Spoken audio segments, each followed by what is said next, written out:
Madam, आता आपण मुंडे कुटुंबाला भेट दिली आहे त्यांच्या गावी येऊन.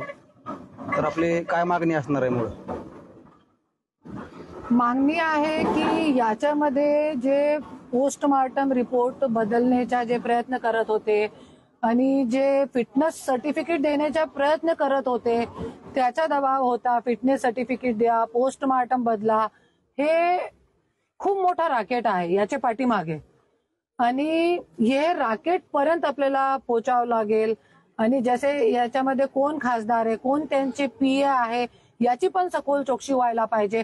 आणि जसे की संपदा मुंडेच्या जे ती मी बघितलेला आहे, त्यांची कंप्लेंट जो होती, सगळे पोलीस अधिकाऱ्यांना, डीवायएसपी, एसपी सगळ्यांना तिने 3 महिने अगोदर कंप्लेंट दिली होती की जरी माझ्या जीवाचा काय बरं वाईट झाला तो पोलीस प्रशासन याच्यामध्ये जिम्मेदार होईल. तो माझी हेच मागणी असणार आहे याच्यामध्ये की जे एसपी, डीवायएसपी जितके लोक होते, जिथे जिथे कंप्लेंट दिली होती, हे सगळे पोलीस अधिकारी जे आहे हे आरोपी झाले पाहिजे. क्योंकि अशी एक संपदा मुंडे नाहीये. आज महाराष्ट्रामध्ये प्रत्येक घरामध्ये संपदा मुंडे आहे जे आत्महत्या करत आहे. मी एक चळवळीची कार्यकर्ता आहे. आज तळागाळामध्ये जाऊन मी दररोज असे खूप जे मुद्दे आहे ते मी बघते आहे. त्याच्यासाठी एक वेळा जरी पोलीस अधिकाऱ्यांना आणि पोलीस दखल घेत नाही, महिलांची आत्महत्या करण्यापर्यंत प्रवृत्त करताय. अरे तुम्ही रक्षक आहे, तुम्ही भक्षक कसं होऊ शकतात?